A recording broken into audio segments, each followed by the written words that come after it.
అదేదో గ్రహ శకలమో లేక మనం పైకి పంపుకున్న ఉపగ్రహం తాలూకు శకలమో ఏ వైపు నుంచో వచ్చి మన నెత్తి మీద పడిపోతుందని చెప్తున్నారు.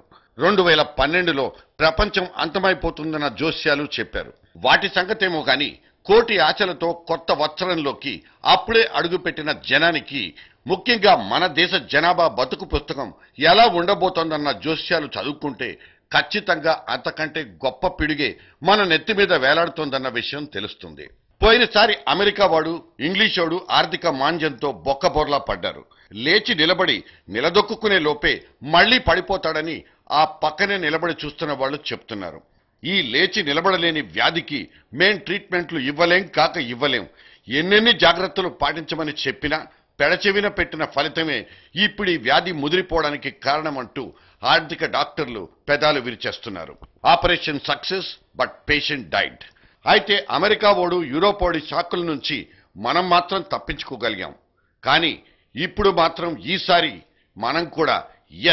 మనం కూడా బొక్కబోర్లా పడబోతున్నాం. కొత్త సంవత్సరం శుభం పలకరా అని మీరు నిందలేయొచ్చు కాక, కానీ నిష్ఠుర సత్యాల్ని ఆదిలోనే పలికేస్తే రాబోయే ప్రమాద హెచ్చరికల్ని చెప్పి ముప్పుల బారి నుంచి కొంచెమైనా తప్పించినట్లవుతుందనేది ఈ భాషకు కారణం. ధరలు పెరిగిపోతాయి, వడ్డీలు పెరుగుతాయి, ఖజానాలు గుల్లలవుతాయి, రూపాయి ఇంకా చిన్నదవుతుంది.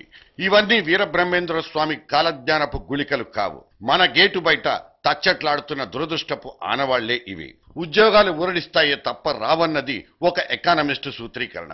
ఉన్న ఉద్యోగస్తులకు ఇంక్రిమెంట్ల ఆశలు మొలకలెత్తుతాయే తప్ప జీతాలు మాత్రం పెరగవన్నది ఇంకో ఆర్థికవేత్త భాష్యం. అనూహ్యమైన ఖర్చులు, పుట్టని అప్పులు మనల్ని అతలాకుతలం చేస్తాయని చెప్పడానికి పంచాంగంలో చెప్పే ఆదాయం వ్యయం లెక్కలేవి అవసరం లేదు. గడచిన 2 ఏళ్లుగా వంకర పోకడలు పోతున్న మన గాడి తప్పిన ఆర్థిక వ్యవస్థ పోకడలు చూస్తే ఎవరైనా చెప్పొచ్చు. నిన్న మొన్నే కరెంటోళ్లు పెంచబోతున్న ఛార్జీల పిడిబాకులతో పొడి చేయటానికి బయలుదేరిపోయారన్న పిడుగులాంటి వార్త చాలదా 2012లో మనలాంటోళ్లు ఖతమైపోతారని చెప్పడానికి? అయినా ఒకేసారి మనం సుఖంగా చచ్చిపోవడం ఆ పైవాడికి మాత్రం ఇష్టమా?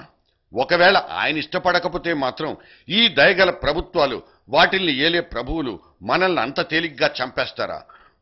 కొంచెంగా కుళ్ళబొడుస్తూ నరకం చూపించే పనులకే పూనుకుంటారు తప్ప ఒక్కసారి పిడుబాకును దిగేసే సాహసానికి ఒడిగట్టరన్నది మన అనుభవాలు చెప్పే నిజాలు.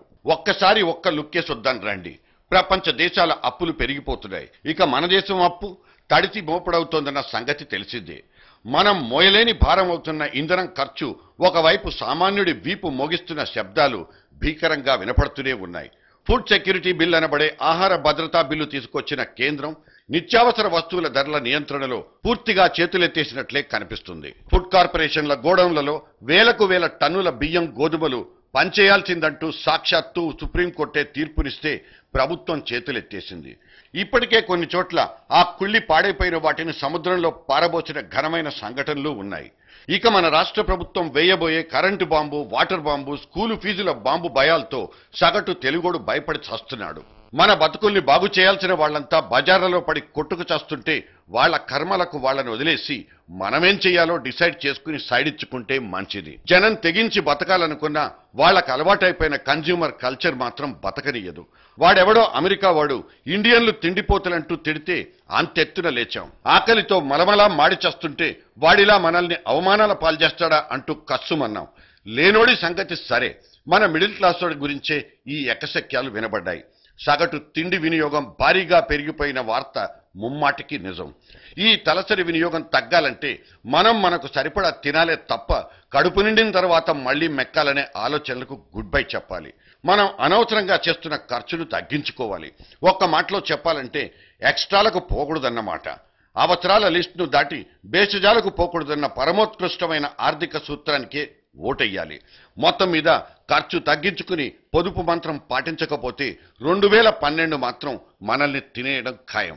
వాడెవడో చెప్పిన 2012 అంతం మనతోనే ఆరంభమైపోతుంది. అతి సర్వత్రా వర్జయత్. No etceteras and extras.